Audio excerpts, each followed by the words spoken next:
Good morning, ladies and gentlemen, and welcome to the Rainbow Rare Earths Limited investor presentation. Throughout this recorded presentation, investors will be in listen-only mode.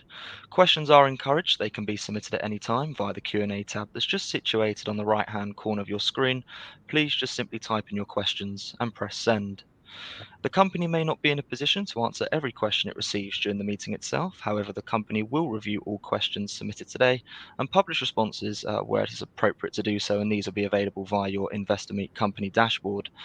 Before we begin, if I may, I would like to submit the following poll, and if you could give that your kind attention, I'm sure the company would be most grateful. And I'd now like to hand you over to CEO George Bennett. Good morning, sir.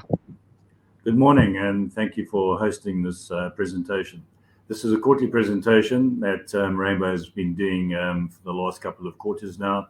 And once again, it's an update on the last quarter, as well as you would have seen that we announced our interims on Friday. But being a development company, interim results aren't really not that important for Rainbow right now. What's more important is, as I said, is what we've done in the last quarter and what we're looking to do in the next quarter. Thank you.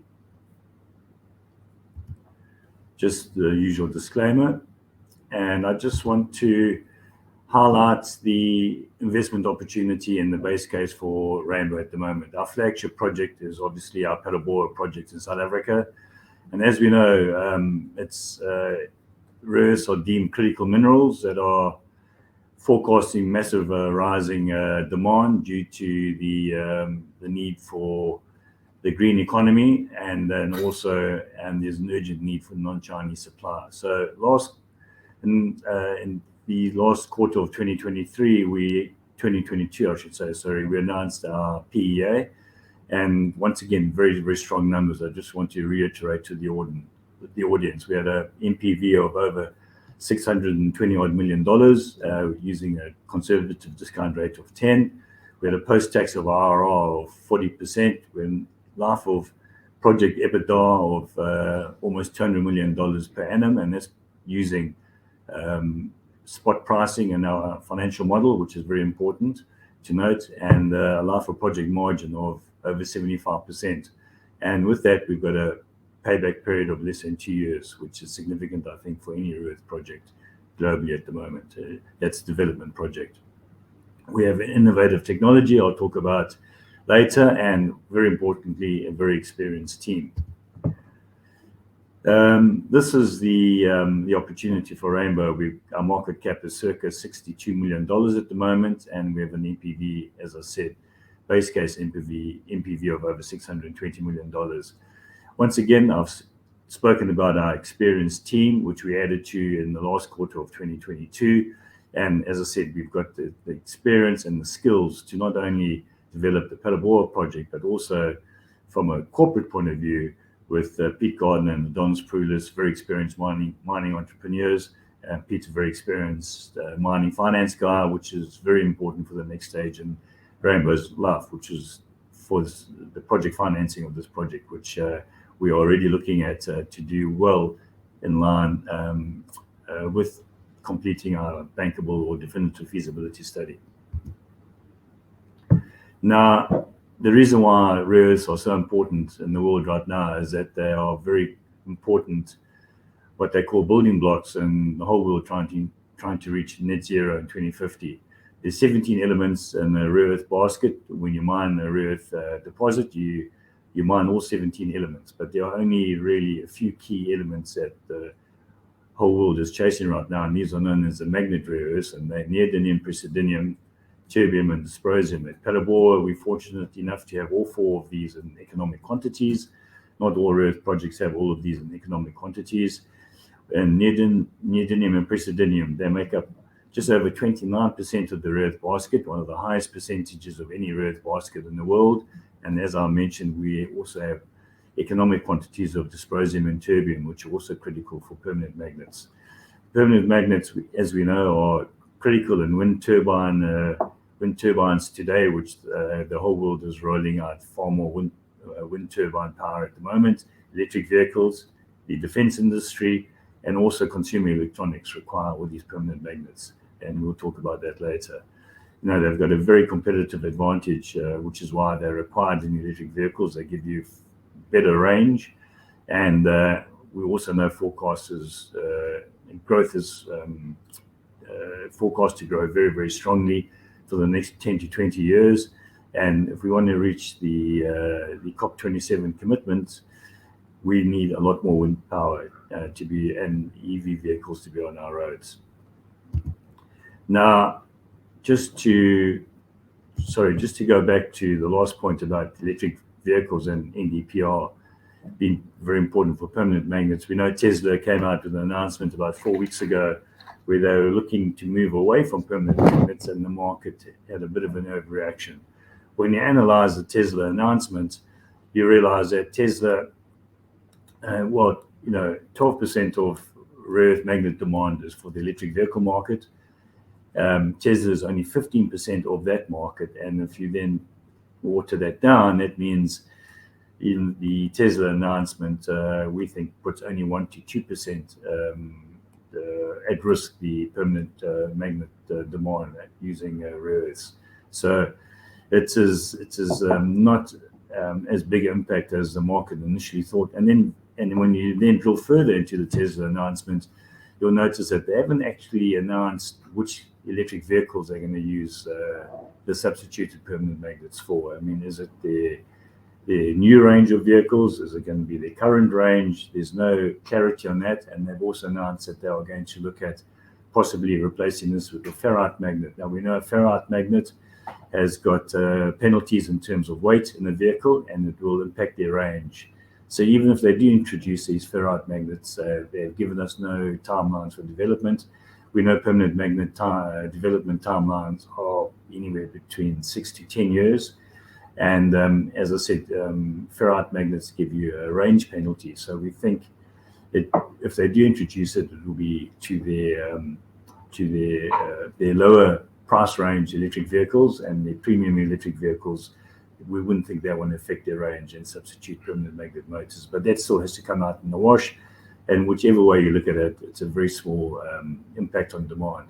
Another important thing to notice or to take note of is that consumer electronics still make up 50% of permanent magnet demand. And we're talking about electric handheld tools, drones, electric motor scooters, electric motorbikes, and iPhones, or all smartphones use permanent magnets, for instance. So consumer electronics are a very, very big driver, and of course wind turbines are a very big consumer of permanent magnets. So even though electric vehicles are very important, there's a lot of other things to consider. And so I just wanted to get the Tesla announcement on its head for all the listeners to this broadcast.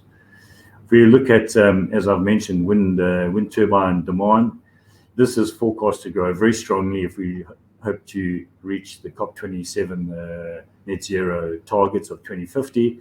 And that means far, far more wind turbines being rolled out. Now, each 3 megawatt direct drive wind turbine requires 2 tons of permanent magnets. And of those 2 tons of permanent magnets, over 600 kilograms are rare earths per turbine. And we all know that the whole world is forecasting much stronger green energy from wind turbines, and we don't see that slacking anywhere soon. The spike for rare earth prices in 2021 is a direct result of massive wind turbine capacity being rolled out in China in the first half of 2021. And as I said, we see further capacity being rolled out over the next 10 odd years, strongly rolled out and that will mean very strong demand for permanent magnets in these wind turbines. EV sales are still very important, irrespective of the route Tesla finally go. And as I mentioned with the Tesla announcement, there's no real details. So, we saw BMW try and move away from permanent magnets. They came back to permanent magnets. So there's still a long way to go for that to have any significant impact. So electric vehicle demand, which is legislated to in terms of the thematic and the macro, we see this demand continuing to grow right through until 2035, 2040 even, and that's going to require massive investment in new projects to meet the rare earth magnets, the magnets that are required, and that's neodymium and praseodymium, largely being the 2 key rare earth elements that have to feed those the production of permanent magnets and a small amount of dysprosium and terbium. And as I've mentioned, we're fortunate enough in Phalaborwa to have all 4 of these permanent magnet rare earths. Quite a few projects that have been developed around the world do not have the capacity to produce dysprosium and terbium in any meaningful way, and we can. As I said, the supply deficit for Phalaborwa is looking very good. You see our forecast basket price is slowly but surely trending up, and this is very important for our project economics and for the basically all the financial metrics of Rainbow continue to look very good for the next 10 years and longer. And our project in Phalaborwa has got a 14-year life, and we'll talk about the resource update, but a minimum of a 14-year life. So this supply deficit forecast through to 2030 and longer is very, very positive for our basket at Phalaborwa. We know that the Chinese dominate this market, and the whole Western world is looking for alternative supply outside of China. We believe Rainbow is going to be one of the key strategic sources of rare earth, permanent magnet rare earths outside of China. 30 years ago, Deng Xiaoping in China announced that the Middle East has oil and China has rare earths. So they saw the strategic advantage of rare earths 30 years ago, and they built out this strategic advantage over a 30-year period.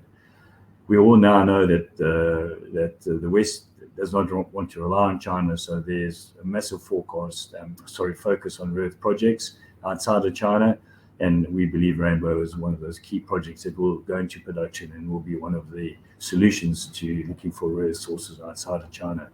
Also very critical in the defense industry, even though not massive volume, but from a strategic point of view, very, very critical. And every F-fighter jet, be it an F-35 or an F-19 or so forth, they require 420 kilograms of rare earths per jet. So as you can see, this is also a key area that the West is focusing on, from the EU to the US, is that you have strategic supply for these critical rare earth oxides outside of China. Now going to the Phalaborwa project per se, a lot of you will have seen this slide before. Once again, it just highlights we've got these gypsum stacks, which is the result of phosphoric acid production process plant that you see in the top right-hand corner there. This was a plant run by Sasol using phosphate hard rock slurry fed from a mine called Phoscor next door, and using sulfuric acid and heat, 2 key ingredients in the production of phosphoric acid. You then create a gypsum residue. The rare earths were not an economic quantity in the hard rock phosphate, but when you produce a phosphate slurry, you produce it through a concentration process. The rare earth elements were actually upgraded in the phosphate slurry, and then this was used to feed the phosphoric acid plant. And in the production of phosphoric acid, you produce a gypsum residue, and the gypsum residue was then deposited on these 2 stacks you see in the photograph on the slide currently. And the rare earths deported into the phosphate gypsum and are now in economic quantities in the gypsum that we see, stacks that you see in the photograph there. Very importantly, because we are only dealing with a cracked chemical product on these stacks, because when you produce phosphoric acid, as I mentioned, you've got 2 key ingredients, sulfuric acid and heat. These are 2 key ingredients that all rare earth projects have to add to rare earth concentrate to crack it before they can do downstream beneficiation. At Phalaborwa, we sit with cracked chemical stacks, and that's why our OPEX is as low as you can see on the slide there. So $33.86 per kg. We believe it's the lowest OPEX for separated rare earth oxides in the world, certainly in the Western world, and we believe even lower than China. And you see our rare earth basket value per kg, and this is driving the project economics, that we've got a very, very high EBITDA margin, and with a low capital intensity of only $295 million of capex, you can see why our payback on this project is so quick compared to a lot of other rare earth projects being developed out there in the world. Also, very importantly, very, very low in radioactive elements, thorium and uranium, and as a result, we don't have any radioactivity issues with our product, and we currently fall under the current radioactive license that sits over the site. This is not an issue for the project whatsoever.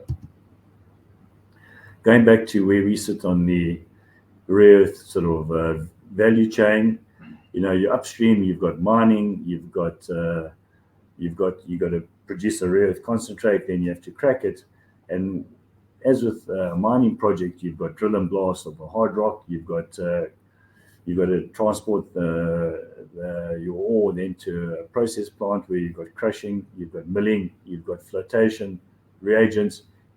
Before you produce a rare earth concentrate, then you have to crack your rare earth concentrate before you can go into further downstream, which is separation. Then the next stage is producing an oxide to go into a metal plant, which will turn it into metal and alloy, and that's predominantly done in China right now. And then you go to magnet manufacture.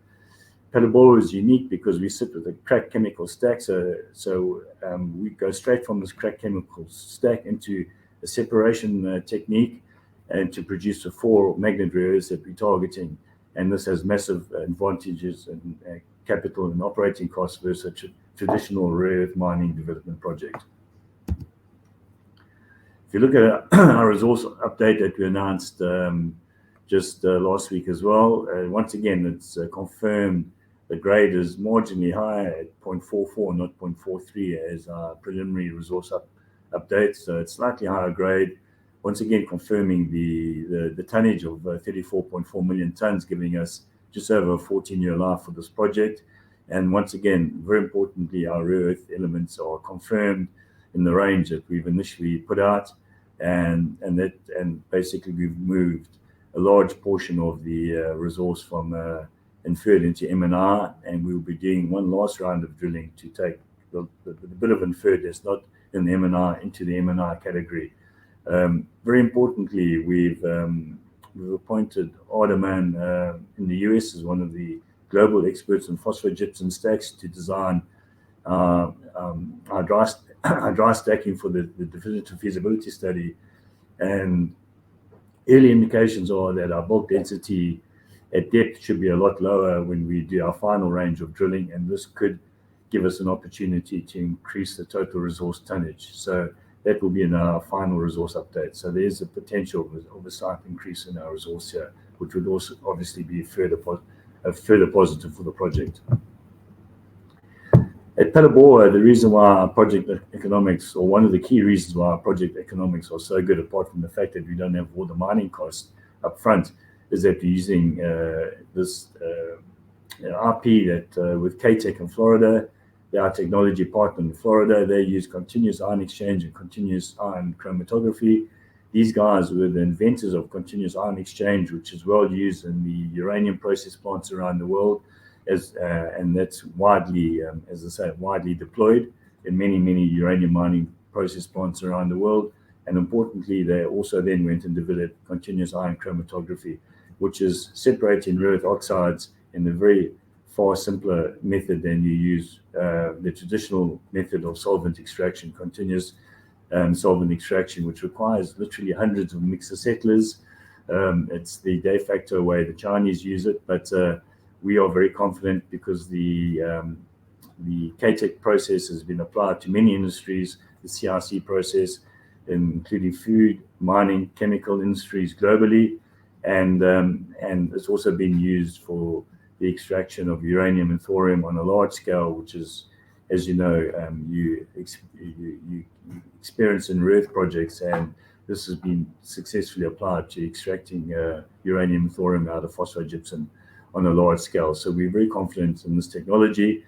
It's also interesting to note that there's a technology in Norway that's been applied to separate rare earth oxides, and it's also using continuous ion chromatography. So we are very confident that this process is the right process to use at Phalaborwa.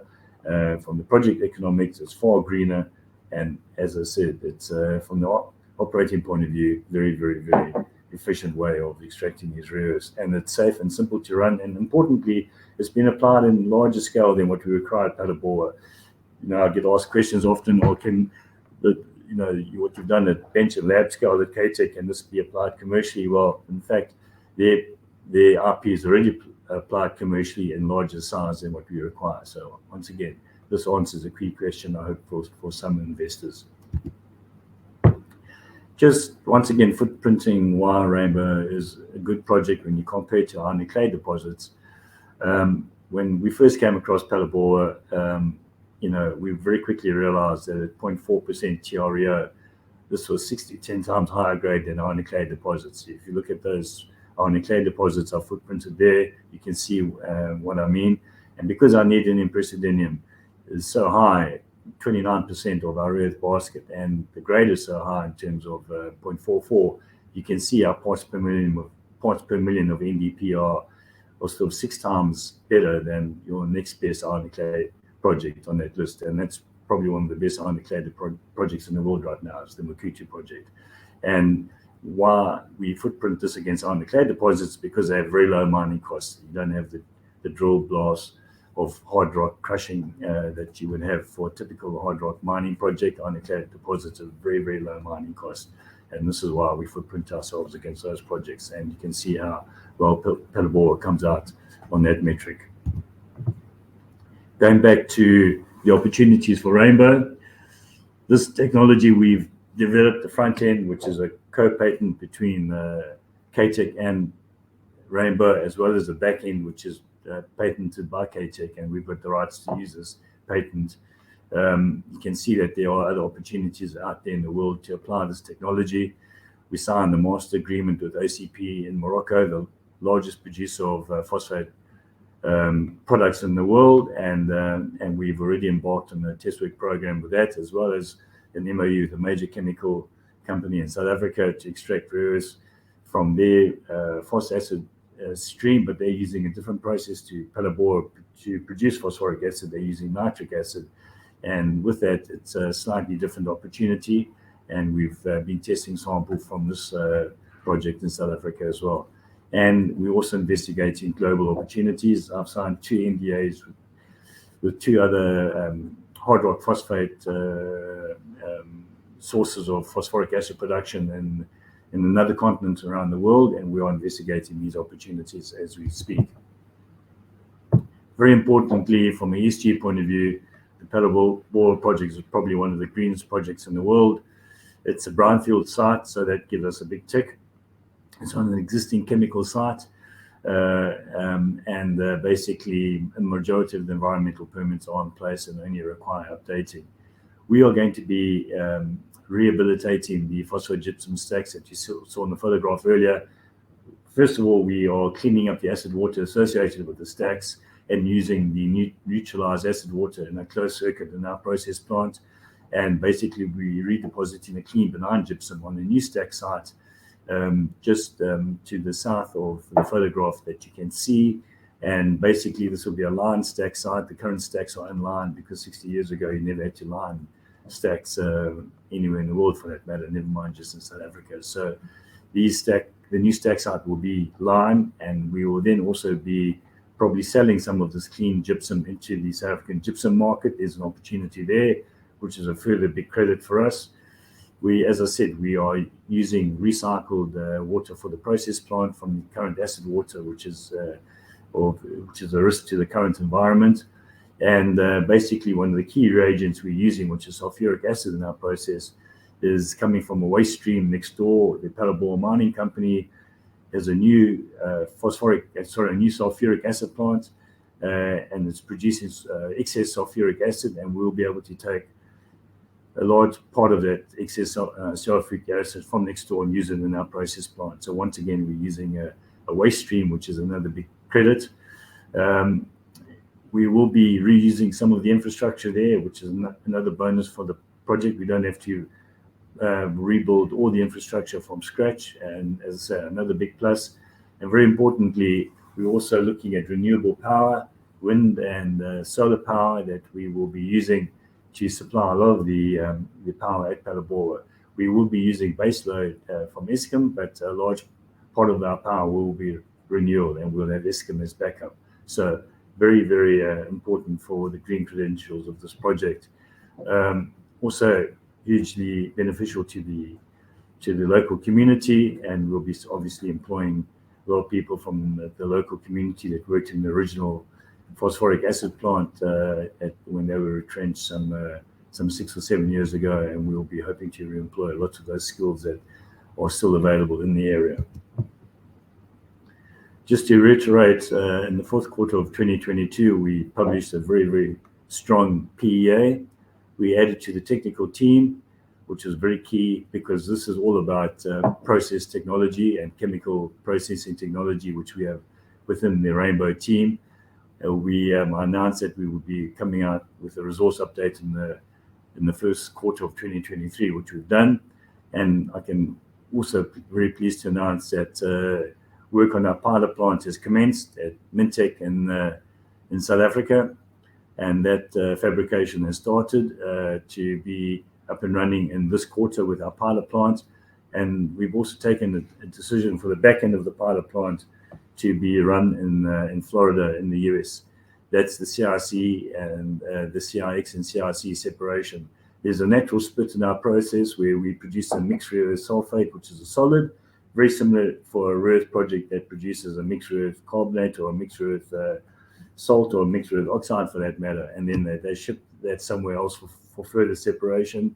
We've got a natural break where we produce a mixed rare earth sulfate with this technology at Phalaborwa, and then we're going to use that to be separated in the KTEC facility in Lakeland. The CRC and the CRX units have already been purchased and are on site, and basically they're currently putting that back-end process and pilot process plant together in America. We've also commissioned Metsi Engineering, who did a very good job on the PEA, to start the definitive feasibility study, and very importantly, we've also commissioned Ardaman, as I mentioned earlier, the global gypsum stack experts they'll be designing the new stacks that will be have to build at Phalaborwa. And of course, we're looking at ongoing opportunities around the world in different jurisdictions, different continents, to leverage our technology and to give Rainbow a far longer life than just a 14-year Phalaborwa, but a far longer project diversification and project life. So just to finish off, I believe that if you look at forecast pricing for rare earths, which are very, very strong, with almost all forecasts out there forecasting rising pricing for rare earths. When Phalaborwa is forecast to come into production, we're looking at over $1 billion NPV, IRR of over 44%. We're producing at that stage plus minus $310 million of EBITDA per annum, and we'll have an EBITDA margin of 83%, sorry. So once again, very, very strong project economics, which I believe make this a compelling story. Thanks very much for your time in listening to this presentation.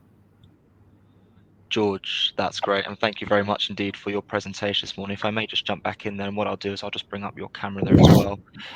Ladies and gentlemen, please do continue to submit your questions just by using the Q&A tab that's situated on the top right-hand corner of your screen.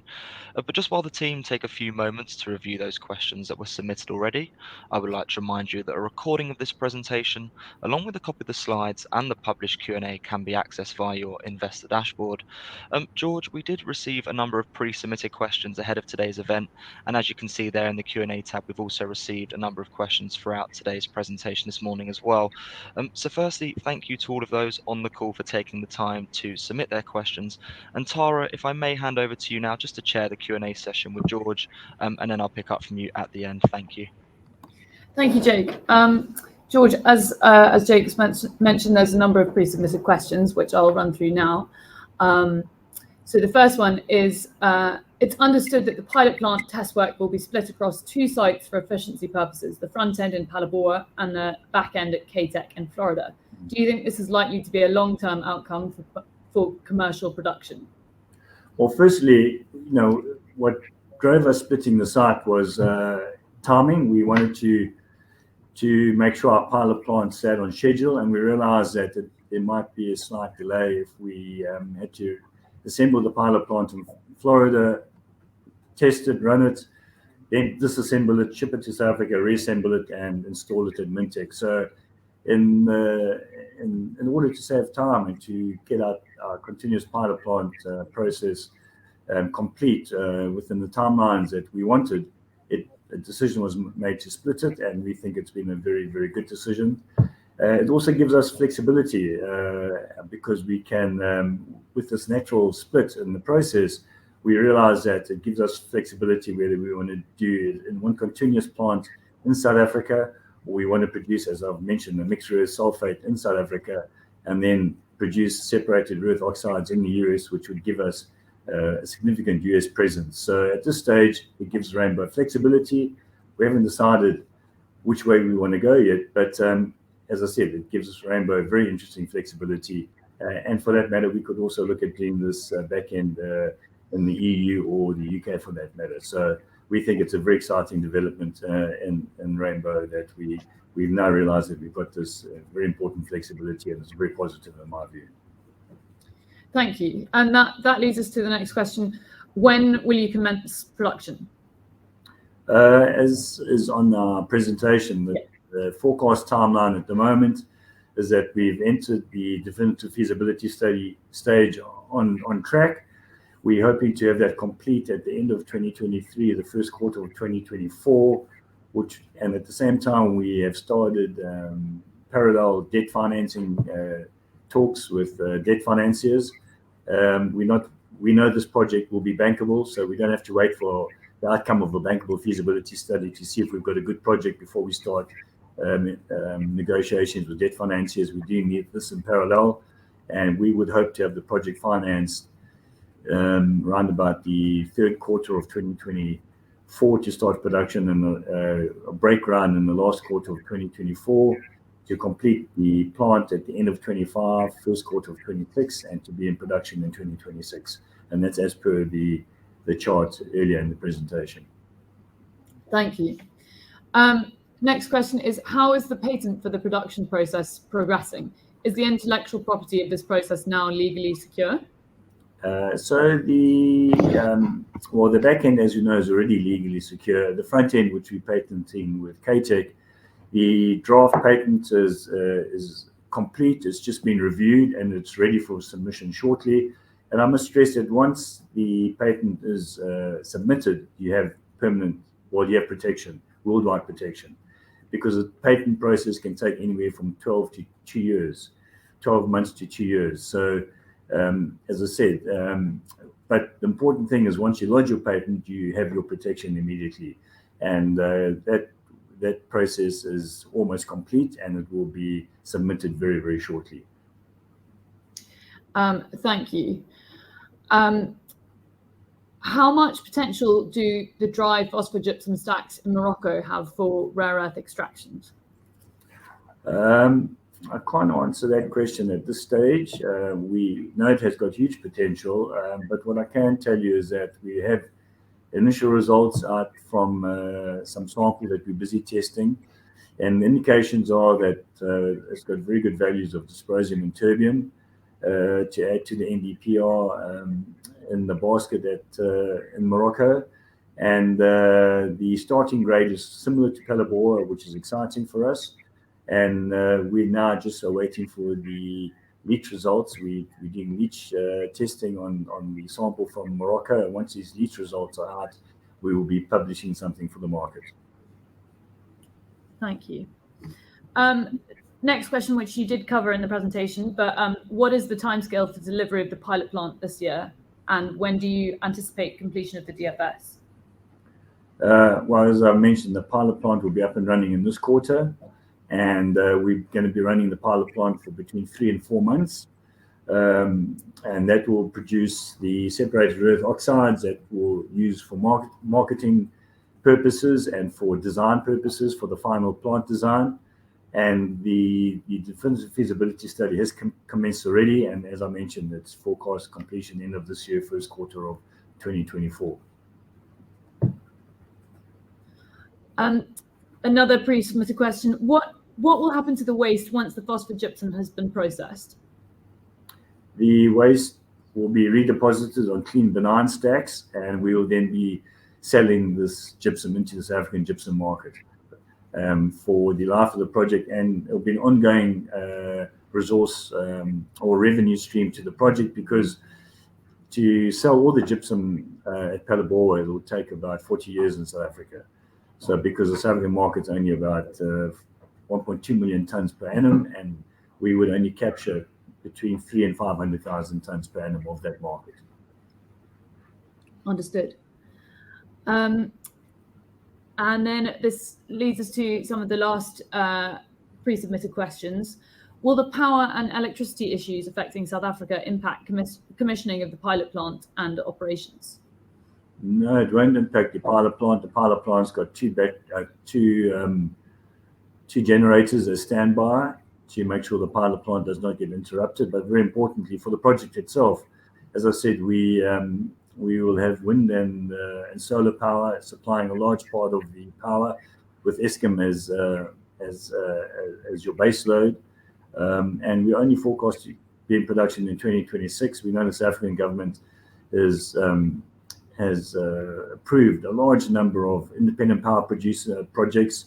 Over the last 6 months, they've been approved, and we would expect a large number of these projects will be in production by the time 2026 comes about. So a huge amount of pressure will be off Eskom's power, and green power through wind, and so we don't think it will be an issue for the project. And also, this is not a very big power hungry project. The project only requires about 12 megawatts of power running at and peak loads only 16 megawatts, base loads about 12 megawatts. So not a huge power consumer compared to a typical hard rock mining project. Thank you very much. There's a few questions that have come in over the course of the presentation, which I'll just have a look through now. One of which is, when do you expect to have separated rare earth samples available? As I said, we're only running the pilot plant for 3 to 4 months. So towards the end, so basically it'll be in the third quarter of this year, we'll have separated rare earth oxides. The pilot plant will be up and running, as I said, during this quarter, but it takes a while for the whole process from start to finish. And certainly in the third quarter, we will have separated rare earth oxides for marketing, and as I said, and marketing purposes, and for the whole world for analyst visits and fund managers to come and visit the site as well. Thank you. Are you anticipating material changes to the flow sheet once the pilot plant is in operation? No, the flow sheet we know is very robust, so we don't see any significant changes to the flow sheet. Thank you. Do you expect the pilot plant to be profitable? It's not that kind of pilot plant. I mean, it's we're not doing a bulk pilot plant here, which we're trying to run to generate revenue from. The pilot plant is of a significant size in terms of for a continuous pilot plant to prove the technology, and that's what it's there for. It's not going to be a revenue generator for Rainbow. Understood. There's a couple of questions on Burundi and the update at Gakara, which you did cover in the presentation, but that's been flagged in the queues here. Yeah, as I mentioned, Burundi is on before in my previous presentations is on care and maintenance. We were approached by the government end of November. They gave us a proposal. We gave them a counter proposal at the end of January this year, and we've been requested to attend further negotiations with the Burundi government at the end of April. So we are in ongoing negotiations with the government to settle the impasse there. Thank you, George. I think the other question. Sorry, just to add, I might add that Phalaborwa, in terms of scale, is about 10 times the size, or in terms of revenue and profitability, that Burundi will ever be. So that's why our focus is on Phalaborwa. Thank you very much. I think that answers most of the questions that have come through. George, George, Tara, if I may just jump back in there, thank you very much indeed for being so generous of your time then, addressing all of those questions that came in from investors this morning. And of course, if there are any further questions that do come through, we'll make these available to you immediately after the presentation has ended, just for you to review, to then add any additional responses, of course, where it's appropriate to do so. And we'll publish all those responses on the Investor Meet Company platform. But George, just really before redirecting those on the call to provide you with their feedback, which I know is particularly important to yourself and the company, if I could please just ask you for a few closing comments to wrap up with, that'd be great. Yeah, just I think as I've mentioned in our last presentation, we are continuing to meet our timelines that I've given to the market over the last sort of 12 months, and that's very important for investors. Once again, very, very strong PEA, and we expect the definitive feasibility study to produce even stronger numbers. And so I think it's a very compelling case in terms of the rare projects out there that are in development.